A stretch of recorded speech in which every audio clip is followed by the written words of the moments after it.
Hello everybody, welcome back to a brand new episode of Decoding the Unknown. As always, this episode brought to you by me. I read it. Ilza's written it. It's the walking statues of Rapa Nui, which is a pronunciation I definitely looked up before this. Now, normally I don't like to bother. That sounds like way too much work, doesn't it?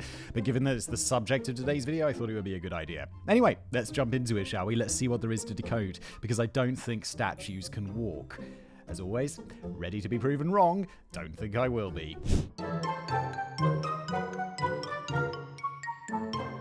On the shores of a tiny, windswept island, 7 statues patiently gaze out over the open seas. In the distance, a tiny speck appears, bobbing up and down in the restless ocean. Slowly, the speck becomes 3, and finally, the 3 specks turn into 3 ships, fighting their way through the pounding waves. It would be interesting to know who was more surprised, the 7 statues seeing really big and impressive canoes for the first time, or the crew aboard the 3 ships coming across this small island that up to that point no one knew existed, and being greeted by locals dressed in bright colours, and looming up behind them, really big stone heads. I tell you who wasn't surprised, the stone heads, because they're made of stone. They can't be surprised.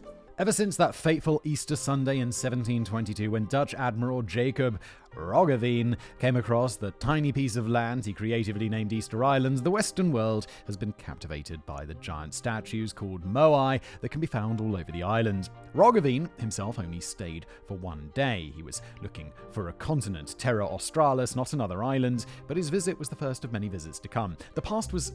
I always say the past was the worst, but the past in this case, is kind of awesome. These, people out there exploring the world, and they're like, no, I'm not looking for some boring ass island. I'm looking for a continent, mate.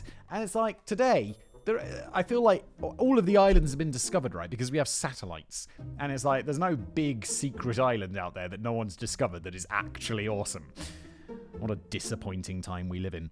My disappointment is immeasurable. Today, thousands of tourists flock to the island to see the enigmatic moai, and researchers have spent years trying to figure out the secrets of the giant statues with limited success. Sadly, much of the history of the islanders, known as the Rapa Nui and the story of the walking moai, have been forgotten by a people that was nearly wiped out by multiple disasters that befell them. Let me guess, some of those disasters have got to do with that Dutch dude arriving. Because it's like, yeah, they're all getting on, blah, blah, blah, blah, blah. It's like, oh yeah, smallpox, the plague, all that horrible.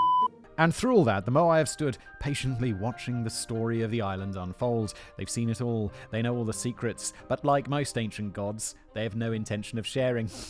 Not that they can. They're made of stone, Ilza! Now, just before we continue with today's video, let me tell you about our fantastic sponsor today. And if you can see all the shoes on my desk, that is because it's Vessi. Vessi are the only shoes that I wear. I once, in the last 2 years, wore a pair of leather shoes because I went to a wedding. Every other occasion... Oh, have I been to 2 weddings? Maybe I wore leather shoes twice. Look, every other occasion, I am wearing Vessis. I have a whole selection of Vessis. This is the everyday classic. This one I actually hadn't had before. I'd never had their classic pair of shoes, so I'm excited to get into this one. It looks actually very similar to... Hold on one sec. It looks very similar to this one. This is my gym shoes. These are the ones that I wear to the gym every time. Very similar look. This is the Everyday 2, so just a slightly different style. These are their Chelsea boots. These are fantastic. I love these. These are actually new to me. Look at that. Look how nice that is. I have a grey pair of these that I've been wearing forever. Did I mention the best thing about Vessis is these are 100% waterproof? This isn't some water resistance thing. It is waterproof. If you put water on that, as you'll see in the B-roll, it just slides right off it like a duck's back. You could step in a puddle or a little stream or whatever up to here and your socks stay dry. It's incredible stuff. It's called Dymatex. There's also these are the Stormburst. There's so many shoes. All you need to do is go to vessi.com/DTU and you'll get 15% off your first purchase. There's free shipping to Canada, the US, Australia, Japan, Taiwan, South Korea, and Singapore. So check them out. They're fantastic shoes. I don't wear anything else. And yeah, thanks to Vessi for sponsoring. And now back to today's video. The Grand Moai. What makes Easter Island, or Rapa Nui as it's known by the locals, so unique are the statues. Close to 1,000 statues of different sizes have been found standing or lying down all around the island. Holy there are 1,000 of them? I thought there were like 5. That's a lot. Wow, okay. They were busy on that island making those statues. They're probably like, yeah, no, farming, nah. Hunting? Nah. Looking after our kids? Nah. Exploring? Nah. Building massive statues? Hell yes. Religion makes people do crazy. Like, people just spend, like, a large part of their Sunday in church worshipping the mystical sky god. And it's like, why? It's like a big waste of time, doesn't it? Oh, people are not going to like that. Through archaeological excavations and conservation efforts, some of the fallen statues have been returned to their platforms, but most of them are still buried up to their shoulders, leading to the mistaken belief that they're nothing more than heads. There's a body underneath them? It better be a tiny-ass body, because otherwise those statues are going to be buried deep. On average, a moai can weigh up to 80 tons and stand around 10 meters tall. However, that's 33 feet, by the way. You're welcome, Americans and old British people. However, my nan was always like, it's like 70 Fahrenheit outside. They'd be like, Nan, speak English. Tell it to me in Celsius, or if you're feeling old, centigrade. Fahrenheit is very 19th century, Nan. It's okay, she doesn't watch this show because she's dead. However, God, I didn't expect that joke to be quite so dark there. Don't know why that came out of my mouth. I apologize. But not to my nan, because she's dead. However, the largest moai found to date, El Gigante, always sounds like a fat drug dealer, weighs around 150 tons and stands at an impressive 20 meters or 66 feet, with the slightest moai only standing at 1.13 meters or 3.7 feet. Some of the moai also wear a pakau on their heads. Hope you're going to explain to me what that is, Elsa, because I'm not very familiar. It's not like you... Yeah. Well, welcome to the Gap, sir. What would you like? I'd like a pakau. They'd be like, don't know what that is. No one knows what that is. The pakau is made from soft red stone and shaped like a hat and probably represents some kind of headdress or perhaps a top knot. The moai all appear to be male, though a handful of female moai have been found with an oversized head and similar facial features, a long, sloping nose, deep-set eyes with a narrow mouth and a very prominent chin. The news that the statues had bodies took the world by storm in around 2012. Wait, we only discovered they have bodies in 2012? No archaeologists have ever been to Easter Island and be like, have we considered digging below them? See if there's anything down there, because isn't that like literally the job description of an archaeologist? Have a dig at the ground and see if anything's down there. Below a giant head would seem like a great place to look, archaeological community. However, it wasn't quite the grand discovery that the media made it out to be. Archaeologists studying the statues have known about the body since around 1914. Okay, good. Otherwise, I was about to, think the whole archaeological community are just smoking crack instead of doing archaeology. The statues have been standing around the island for hundreds of years, so most are still buried in rocks and sediment, not sediment, that'd be very hard to be buried in, but rather sediment, which both hid but also preserved the bodies. It's not the full body, though, it's just the torso and 2 arms. Apparently, the statues didn't need legs to walk. Well, they wouldn't be walking, Ilza, would they? Because they're made of stone, Ilza! Each statue sits on a stone platform called an ahu, and an ahu can contain up to 12 statues. It can? Oh my. The ahu is a raised rectangular platform made with large worked stones and a ramp paved with beach pebbles. The area in front of the platform is usually leveled. So far, around 360 of these platforms have been found. Research suggests that construction of these megalithic platforms probably started around the 13th century. The largest ahu found to date, and probably the most photographed of the lot, is the Ahu Tongariki, which contains 15 moai. In my mind, these are just scattered around the island and their heads poke out of the ground. I didn't realize there were so many, or they were clustered together like this. I'd say I'd like to go to Easter Island, but I know it's in the middle of nowhere. It's this is going to sound super ignorant, but it's close to New Zealand, right? Let's just Google Maps it, shall we? You can see this on the screen. I mean, not exactly what I'm seeing, but let's look up Easter Island. My thinking is it's somewhere off the east coast of New Zealand, somewhere in the Pacific. Oh god, it says it's near Chile. Am I thinking? Oh, I'm thinking of Christmas Island. I'm thinking of Christmas Island. Why would you? I mean, it technically is off the east coast of New Zealand if you travel across the entire Pacific. Where is Christmas Island? Is that somewhere, or Cook Islands or some shit like that? Hey, look, the Cook Islands. They're where I imagined... What are we talking about today? Easter Island is. Where's Christmas Island? Is that even an island, or am I imagining that? I don't know. That's a good question. I don't know. Christmas Island. Australian External Territory. That sounds more like what I'm talking about. Nope. I guess it was the Cook Islands or something. For a long time, one of my embarrassing geography things was I thought New Zealand is where Papua New Guinea was. I was like, yeah. I feel like it's because I played Risk as a kid, and Australia is divided into like Eastern Australia and Western Australia, and above it there was this other bit that I forgot the name of, and I always assumed that was New Zealand. Literally, I think I was in my 20s when I discovered that New Zealand was actually not there and was rather off the southeast coast of Australia. So that's a fun thing to discover. I'm learning all about geography today, but no, what you need to know is that Easter Island is off the coast of Chile, and I still think it does take a really long-ass time to get there, so no, I'm not going to go. I don't think I'll ever go there. It's too much travel for too little excitement. Like, if they were like, yeah, we got, like, adventures on Easter Island, I'll be like, dope. But just like to see some statues that I can look up on Google. I know it sounds super uncultured, but I don't really need to go and see those in person. Like, I think I'm the only person who's ever been to that Angkor Wat place and was like, yeah, it's alright, isn't it? I mean, it's quite good, but I wasn't desperately impressed. Sorry, that was a very long tangent. Let's carry on. Next. The statues stand with their backs to the ocean, looking inland, toward the people who made them. One exception is the 7 moai on Ahu Akivi. Legend goes that they face the ocean to help lost travellers find their way. Uh-oh. Be like, yo, Dutch lost traveller, over here. Oh God, you're full of diseases. Around 95% of the statues were carved at Rano-Raraku Quarry, an extinct volcano from the volcanic tuff, a porous stone formed from solidified ash. The native islanders didn't have metal, and the tuff, being a soft stone, would have been easier to work with their limited stone tools. These were basalt picks known as toki.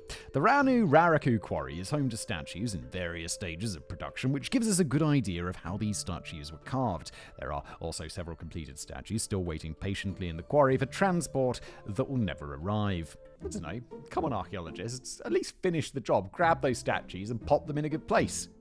I know that's not how archaeology works, but it's how I wish it worked. It's like, yeah, Leaning Tower of Pisa, prop shit up. What else is like broken? The Chinese Wall, the Great Wall of China, fix that shit. It's all falling down. Each statue was probably commissioned by a specific person or group and carved by a team of stoneworkers working under a master carver. They would start by quarrying a large rectangular block, first carving out the front and sides of the statues, gradually separating the back from the quarry rock. Once the basic figure was carved out, the master carver and his assistants would add some of the details. When this was done and the statue was separated from the quarry rock, it would be moved downhill and placed upright in a hole so that the master and his little helpers could finish the rest of the detailed work and the back of the statue. Finally, the statue is ready to move to its new ahu. Eye holes would only be carved once the moai arrived at its destination. Placing the pukao on the head became part of the process much later. It seems that the idea to put hats on the massive statues only started around the 15th and 16th century. These headdresses, with a diameter of up to 2 meters at 6.5 feet, Americans and my nan, weighing up to 12 tons, were quarried from the red stone at Prunapao Quarry before being moved to the statues to give them a chic new look. Once the hat was on and all the final details carved, eyes of coral would be added. Finally, turning the moai. Why would their eyes be made? Is there some sort of coral that I don't know? Coral to me is that like spindly stuff. How does that work as an eye? Finally, turning the moai into an Arinja aura, or a living face. And the process was complete. Despite the small size of the island and the fact that a little over 1,000 moai have already been found, new moai are still being discovered. The most recent was found in February 2023 in a dry lake bed. The sculpture is smaller than the other statues on the island, but it was an exciting moment for researchers who believed that there could be even more moai lying around the riverbed waiting to be uncultured. Again, at the risk of sounding like super uncultured, it's like, yeah, what do you expect? It's like, yeah, there's going to be some buried underground. It was centuries ago. They're like, ooh, how exciting. Another statue. You found 1,000 of them. How exciting can it be? So I'm really selling this episode, aren't I? Why this little guy was in the lake in the first place is a bit of a mystery. However, moai loves company and apparently tend to travel in packs, so when there's one statue, there's probably more, and archaeologists just can't wait to go find the rest. Like, I think archaeology is cool sometimes. Also, other times you're going to be like, oh god, that's boring. Like, what's your job going to be for the next few years? Literally just uncovering more of the same. You'll be like, oh, look, a pot. Yes. The story of the statue builders. Who first settled the island is one of the many mysteries of the Rapa Nui. The small island, only around 163.6 square kilometers, that's 63 square miles, lies in southeastern Pacific Ocean, 2,000 kilometers from the islands of southeastern Polynesia, and around 3,600 kilometers away from mainland Chile in South America. there were miles conversions, but they're all just thousands. It's like far. Let's just say it's like two-thirds, roughly. That's a long way to paddle a canoe. While some argue that it's unlikely that early navigators and seafarers could have covered such vast distances without precision instruments, the Polynesians were amongst the world's first skilled seafarers, so they probably wouldn't have had any problem finding their way to Rapa Nui as it became known. When exactly they arrived is also up for debate, but it appears that once they arrived in their new home, they remained there in complete isolation. No one ever returned to the mainland, and no one from the mainland dropped in for tea. It's really far away. Like, I don't want to go there today, and we got planes. Although I have a feeling you have to take a boat there, don't you? Because there's no airstrip. Am I remembering that right? But then if thousands of visitors go, they're not all going to be getting on a boat for like a week, are they? Sounds pretty grim. And whenever I'm on those things, whenever it's like, oh yeah, you do that, it's like you get on a boat for a week and you go to this island. It's like, what happens if I get sick? It's literally a week's back in the boat. Excavations at Anakina Beach in the Rapa Nui National Park show signs of early settlement in the form of charcoal, tools, and even bones. The researchers doing the excavations figured that this might be the original settlement. These finds were dated to around 1200, suggesting that this was when the people first arrived. However, a 1977 study analyzing pollen claims that deforestation started as early as 800 CE, which meant that the new inhabitants arrived 400 years before Anakina Beach became home to a small settlement. Joanne Van Tilburg, founder of the Easter Island Statue Project, it's Joanne, he's going to dig up those riverbeds, isn't it? Also feels it's unlikely that the original settlers only arrived in 1200, considering that the locals were already building platforms by the 1200s, and there were signs of crop intensification, which would suggest that the Rapa Nui had been around for a while by that time. One thing that has researchers scratching their heads is how exactly the new settlers knew where to find the small islands. Did they know? Surely they're just like, I don't know, people in the past are like brave and they'd be like, let's go out exploring, get in the canoe, see where it takes us. And they go out into the Pacific Ocean, probably not realizing quite how big it is. They drift around for a while, they're probably super hungry and they're like, oh, thank God, an island. Let's go build some statues. It seems unlikely that a group of people loaded some canoes and just struck out blindly into the wide ocean in the hope of finding land. I mean, yeah, but like I said, they didn't really know how big all the it was. They'd just be like, how far can it possibly be to the nearest island? And it's like, you don't have any idea how big the Pacific is, do you? I can't blame them. It was the past. They didn't know shit. However, if you ask some native Rapa Nui Islanders, they have a pretty good idea of how it all went down. Wait, there are actually native people still living there today? I thought, wasn't the island like super deforested and barren? And now it's just like a wasteland with statues? Benedicto Tuki, an islander who has since passed on, claimed to be a descendant of the island's first king, Hotu Matua, and his grandmother was the last queen of the island. According to tales told to him, Hotu Matua brought his people from Hiva, an island in the Marquesas, due to fighting there. He arrived on the island with 7 different races, who then became the 7 different tribes of Rapa Nui. How many people are there? 7 different tribes arriving by canoes? I don't feel that's realistic. Hotu Matua knew where to go because his tattooist and priest, Hua Maka, had seen the island in a dream and described it in great detail. Okay then, well we know that's not real. Hotu Matua decided that the island was the ideal home to settle his people and set sail in canoes loaded with people, food, water, plant cuttings and animals, everything a group of settlers would need to survive. They sailed across the seas for 2 months before finally arriving at Anakina Bay, finding the island exactly the way the tattooist saw in his dream. However, this is just one version of how the islanders came to the island. Other stories tell of 7 explorers sent out by Hotu Matua to find the island. Like many island cultures, the Rapa Nui history was passed down from one generation to the next in the form of stories and songs, which, while entertaining, is not a brilliant way of recording history. So it's not surprising that the stories evolved. We storytellers love to add our own spin to each tale we tell. However they got there, the island the new arrivals found themselves on was beautiful and rugged, but without the abundance of natural resources you'd usually expect to find on a tropical island. The soil is still not well suited to agriculture, and fresh water is scarce as the island has no permanent freshwater streams. Bro, I mean it's a small island, but it's still fairly large as islands go. And there's no permanent freshwater streams? That sucks. You'd be like, oh no, this isn't the island I want. There's nothing to drink. Unlike most other islands, there are also no large coral reefs offshore and no lagoons. However, despite these limitations, the Rapa Nui still managed to grow some staples like yams, sweet potato, and sugarcane. And while they couldn't feast on shellfish, the fishing around the island is pretty good, so they probably had enough food to go around. At first, all was well. Now, there are 2 versions of what happens to the Rapa Nui people. One is a cautionary tale of what happens to the environment when people start getting greedy and overpopulate and overwork their lands.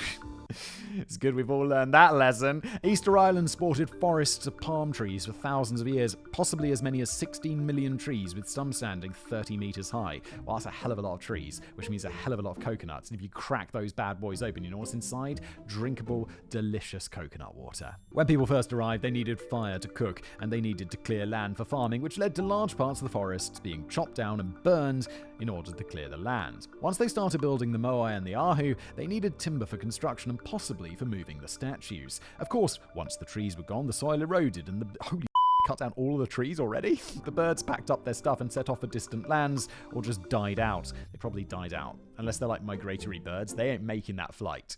Right? Regular ass birds don't fly that far. Like, I've seen a chicken, it can barely move. And I guess that's not a brilliant example because we've like ruined chickens so they taste delicious. But like, can a regular bird like a sparrow or some fly really far? I get the feeling the answer's no, right? Although I don't know how many sparrows are on Easter Island. And without trees to build shelter and, more importantly, canoes for fishing, life on the islands became difficult, and soon the population was faced with widespread starvation. However, some researchers feel that this isn't an accurate portrayal of what happened on the island. Humans can be very destructive, we've proven that many times over, but researchers Terry Hunt and Carl Lipo weren't convinced that the settlers alone could have caused so much damage. Whenever I see someone with the surname Hunt, all I desperately want is for their first name to be Michael, and it never is. Because why would you name your son Michael if your surname is Hunt? Good point. The discovery of rat bones might solve that mystery. When the people arrived, they brought with them the Polynesian rat, either as a food source or unintentionally in the form of ratty stowaways. With an unlimited food supply in the forms of delicious palm trees and no natural predators other than those pesky humans, it was rat heaven. You know what rat heaven means? Lots of delicious rats, yes! With rats munching down on the seeds and eventually the new saplings, it became impossible for the palm forests to regenerate. Add people chopping down trees and rapid deforestation becomes inevitable.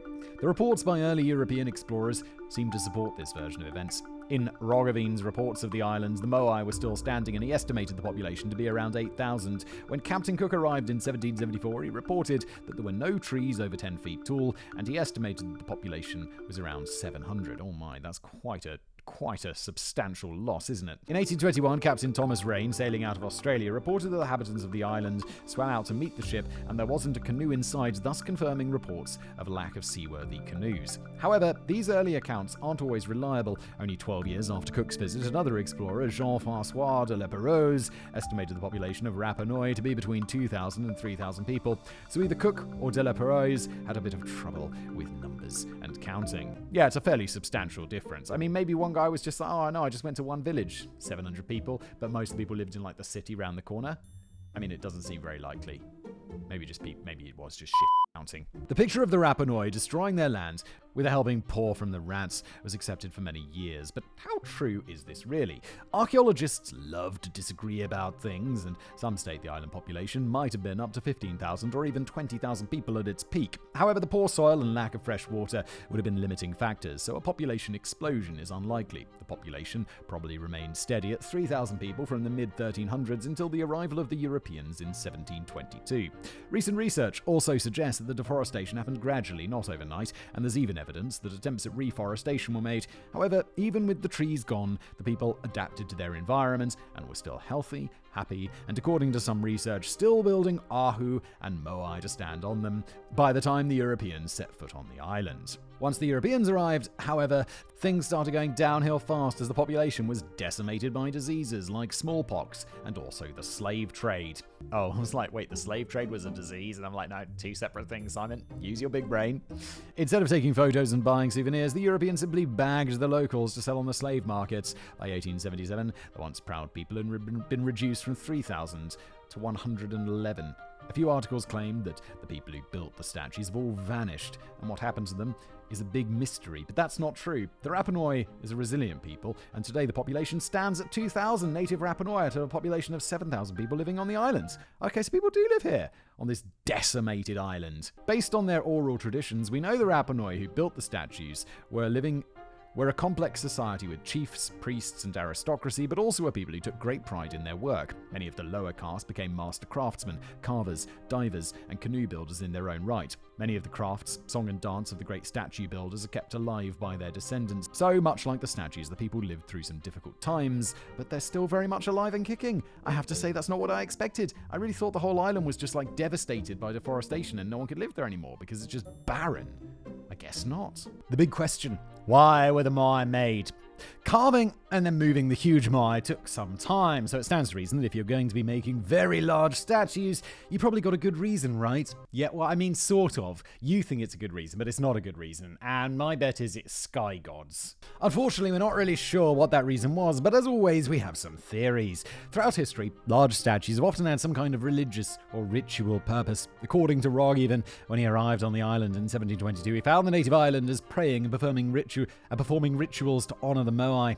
He noted in his ship's log that the people of the island didn't appear to be carrying weapons, which must have made his colonizing heart just beat a bit faster, but instead they appeared to rely on their gods or idols, standing along the seashore in great numbers for protection. You're gonna be like, as a colonizer, you'll be like, excellent.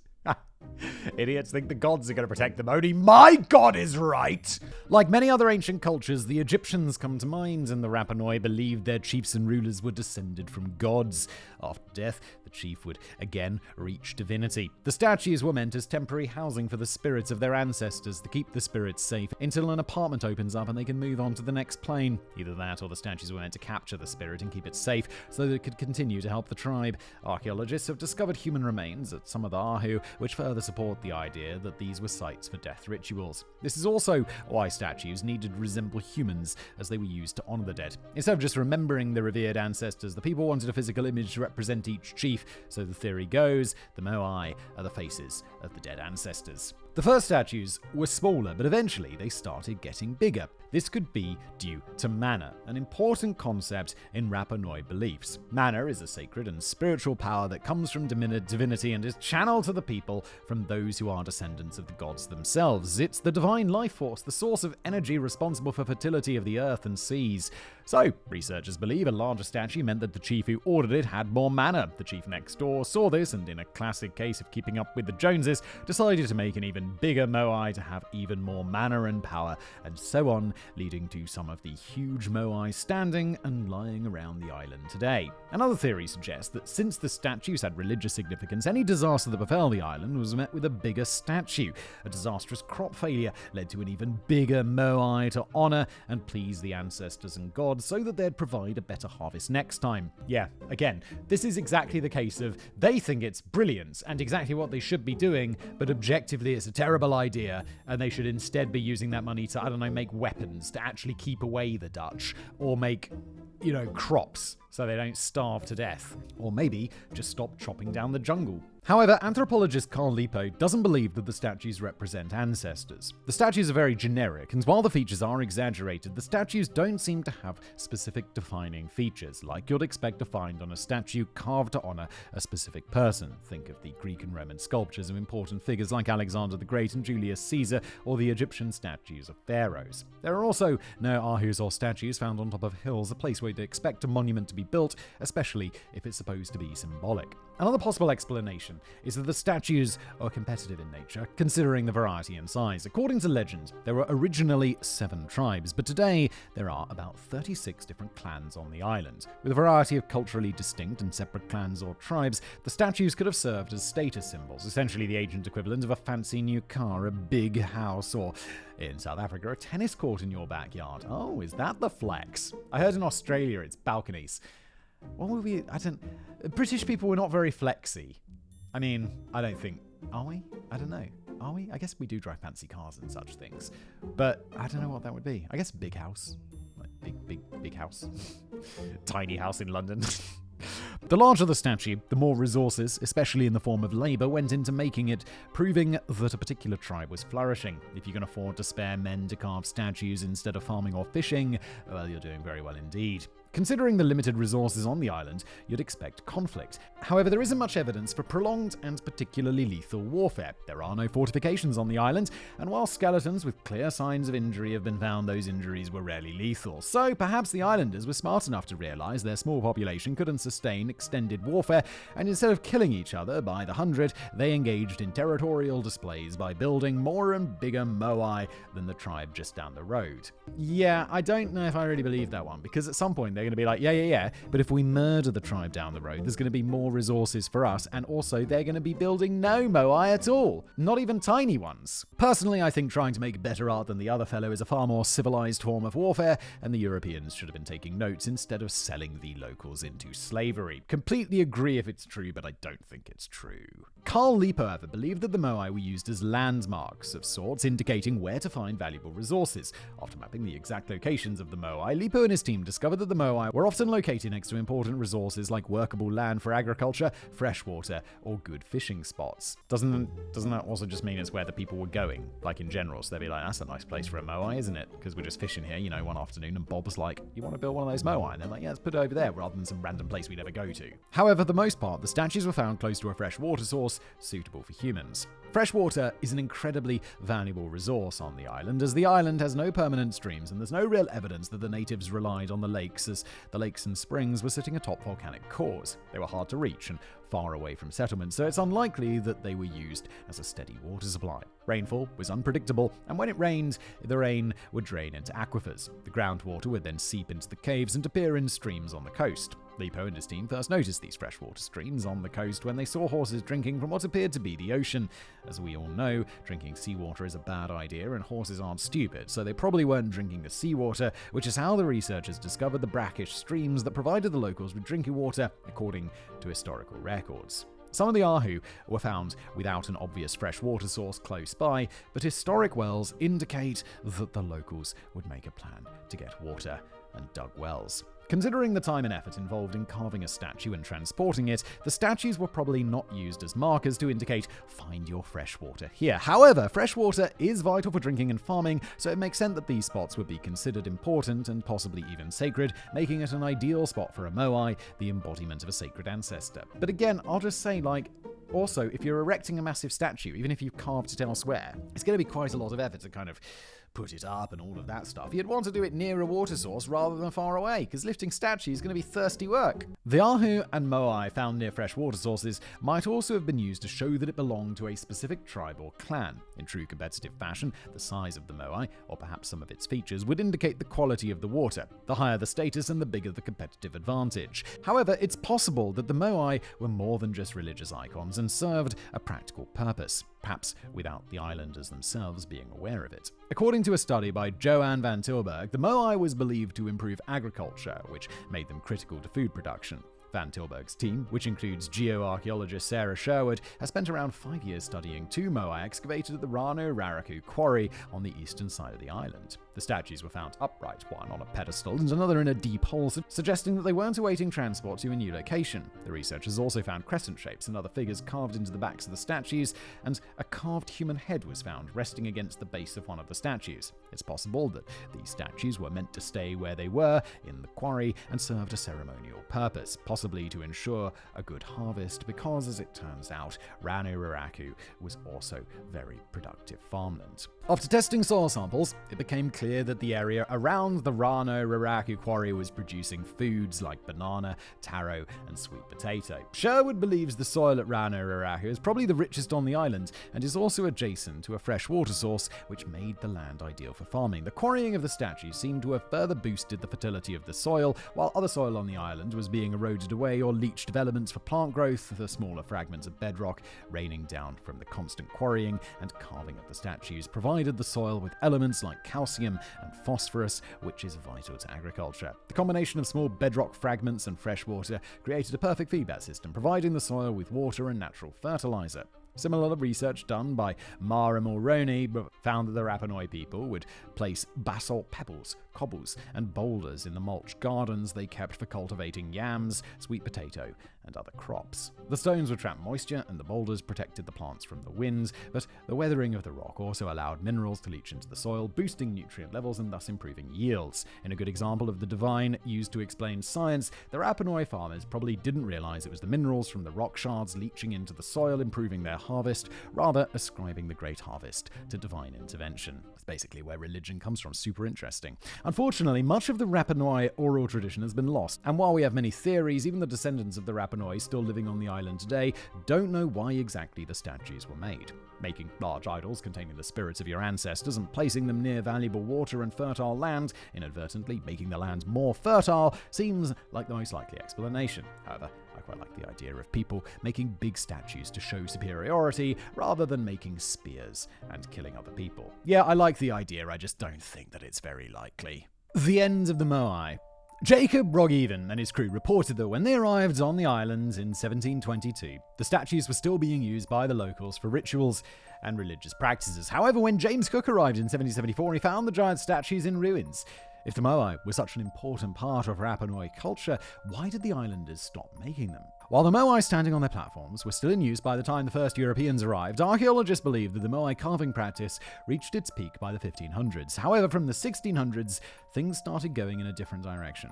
According to a local Rapa Nui historian, one of the possible reasons for the end of the moai was the deforestation of the island. Dwindling resources meant the islanders were spending more time building and cultivating specialized rock gardens and gathering what limited resources they could get their hands on, leaving less time for carving and transporting the huge statues all over the island.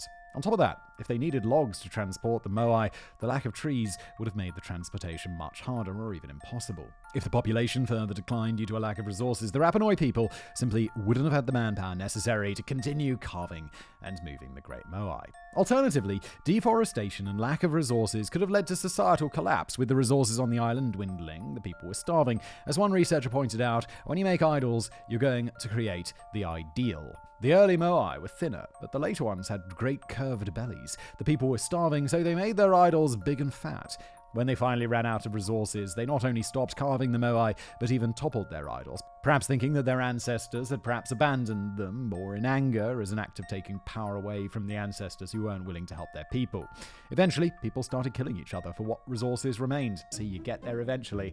You know, it's like, yeah, we're making better moai than you. And it's like, yeah, but when the resources run real thin, humans just gonna human, you know. Obsidian spear points found in a layer of subsoil would seem to support this theory, and even among the islanders themselves, there are tales of cannibalism and general carnage. However, the islanders don't seem to think any less of their ancestors. After all, it was desperate times and all that. Later years saw the rise of the Birdman cult. Rapa Nui didn't have a whole lot of mammals or reptiles, and by the time the island was properly deforested, the only thing in abundance was seabirds, probably nesting on safer offshore rocks and small islands. So, eventually, as is the nature of all creatures and their beliefs, the Rapa Nui began to consider the birds as more sacred, and decided that rather than stone statues, their ancestors were keeping an eye on them from above, in the form of feathery friends. With the ancestors moving from stone statues to birds, there was no longer a need to carve statues for the spirits of the ancestors to reside in. After all, their new homes came with wings and spectacular views. If only they'd done that previously. If only they'd be like, yeah, they're in the birds. They're in the birds, sure. And then they wouldn't have destroyed, or possibly destroyed their island, making giant pointless statues. It's possible that those still praying to the moai, as reported by the early Europeans, were just the last of the moai cult, stubbornly clinging to their stone idols, while the rest of the islanders had given up on the moai and turned their gazes to the skies and were following the Birdman cult. Not all the moai were toppled intentionally. Some have fallen down due to an earthquake, while many fell over due to neglect or other environmental factors once the focus shifted to birds. By the mid-1800s, not a single statue was still standing. Wait, are they all knocked over? Or did some archaeologists come along and prop them up again? There's none of them? There were thousands. The walking statues. While many of the moai made it to their final resting place, nearly 400 statues are still awaiting transport at Rano Raraku Quarry. That means that only a third of the statues reached their final destination. We're not sure quite why so many of the moai never left the quarry. Perhaps moving the larger stone statues just wasn't that easy. Moving the giant heads without breaking the detailed features like the nose and lips would have been quite the challenge, and some broken statues lying at the bottom of slopes indicate the transport didn't always go smoothly. Yeah, it's a pretty good indication, isn't it? So how exactly do you move a stone statue weighing a couple of tons if you're not Egypt and you don't have the manpower? If local legends are to be believed, the statue simply walked. Well, we could not believe those local legends here at Decoding the Unknown because it's obviously nonsense. The word neke neke in the Rapa Nui language literally means walking without legs, and according to the stories, that's exactly how the statues moved. Those who possessed mana or divine power could command the moai to walk from the quarry to their final home.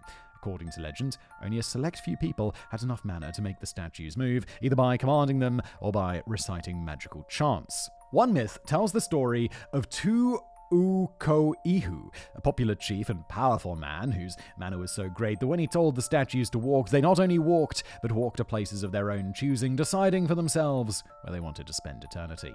Another tale claims that the greatest god of the island, Makamake, was the one who commanded the statues to move. Wasn't that the name of that? Wasn't that the name of an asteroid? Wasn't there some asteroid that came past called Makamaka? Make. I don't know how to pronounce it, but something like that. What's it? Why have I'm beginning to think now that it begins with an H. So I don't think it was that. But I know that name from somewhere, and I don't know why. If you couldn't get a hold of a great chief or the great god, all was not lost. Priests could chant the statues into place. However, if the priests stopped chanting, the statues stopped moving. Some of the statues never made it because an evil spell halted their march, leaving them stranded by the side of the road. Evil spells were also used to topple the standing statues. Apparently, there was an old woman working as a cook for the sculptors who had enough mana to command the statues to walk. When the image makers, as they were called, refused to share their meal, she ordered the statues to fall down. Moral of the story, don't mess with the cook. However, it seems that the statues could only walk after dark. That must have been quite a sight and probably not something you'd want to run into unexpectedly on a dark and lonely night. Well, good news, everybody. You're not going to have to, because obviously it's not real. For some inexplicable reason, scientists don't want to accept the theory of the statues walking around the island in the dark, and they have some more practical theories to explain how the statues were moved. Ah, yes, my favorite part of the episode. It's like, I like magic. I really enjoy magic shows and stuff, and there was no show I liked more, like magic thing. Oh my god. It's magic. Oh my god. Then it was called Uncovering the Magician's Code or something. It must have been like a TV show from or The Masked Magician. Was it called The Masked Magician? And it was just this dude who was a magician, and he'd do the trick, and then he'd reveal the secrets of the trick. And it's kind of like, oh, well, that's a bit boring, but it's also awesome. I love knowing the trick. One theory suggests that the statues were moved by rolling logs or possibly using wooden sleds pulled with ropes, similar to how the blocks were moved for building the Great Pyramid at Giza. Joanne Van Tilburg and her team managed to move a 10-ton replica using a sledge moved with eucalyptus rollers and a team of 60 people. This is certainly a plausible method, but 60 people are still a lot if you have a small tribe. However, according to a study done in 2012, the old legends might have some truth to them. Really now? How so? I feel, yeah, they could walk, but they'd just be pushed along or rolled or something, right? Terry Hunt and Carl Lipo decided to give the story of walking statues some consideration. Unlike the ancient Egyptians, the islanders couldn't spare too many people to carve and move statues. Cultivating food and finding water were far more important to the people's survival. So, what if they walked a statue from the quarry to the Ahu by rocking the statue from side to side in the same way that you would move a fridge? Such a specific example, but I know exactly what you're talking about, Ilza. Based on the breakage patterns of the statues that didn't quite make it from the quarry to their final home, it became clear to the researchers that the moai were standing upright before they fell, which meant that they weren't being pulled along vertically on rollers and sledges. The base of the unfinished statues in the quarry, as well as the ones lying on the sides of the road, was wider than those sitting on Ahu. The unfinished statues also leaned forward by about 17 degrees, so the center mass is positioned just over the rounded bottom edge. This allows the statue to roll from side to side. However, leaning so far forward means they wouldn't have been able to stand by themselves, they would tip over. Lipo theorized that the statues were modeled on how people walk. Essentially, you rotate your hip and fall forward. So the Rapa Nui designed a statue that did the same thing. This is the theory that I feel I've heard of, and is the one that I just find the most likely. And that these, who is it? Lipo and the other chap? Lipo and Hunt have cracked this. It would rotate and fall forward, moving step by step. Even the paths on the island seem to support this theory. After studying the paths leading from the quarry to the Ahu all over the island, the team concluded that the concave paths were designed that way to make it easier for the statue to walk. The moai was probably guided using ropes by a team on either side of it and a small team behind it to steady the movement. Walking the statue would require a much smaller team than dragging it on a sled. Once the moai arrived at its Ahu safe and sound, the final touches would be added and the base reshaped to adjust the center mass, allowing the statue to now stand upright without assistance. However, the statues weren't the only things that needed moving. When hats became all the rage in the world of statue fashion, the heavy pukao needed to be moved from the quarry to the statue. They were a lot smaller, the largest only reaching a diameter of around 2 meters, so moving them might have been tricky but not impossible. Getting the headdress onto the statue's head was a different story. One way they could have done this is a ramp and rope technique known as parbuckling. A rope would have been tied around the pukao or hat, and people would have pulled it up a ramp toward the top of the head. It would probably have been easier to pull than push. Research shows that it's perfectly feasible for around 15 people, or fewer depending on the size of the pukao, to pull the pukao up a ramp and place it on top of the statue's head. Unfortunately, due to time, weather erosion and other factors, the hats have long since fallen off, and only a few of the excavated moai can now be seen sporting their fashionable red hats.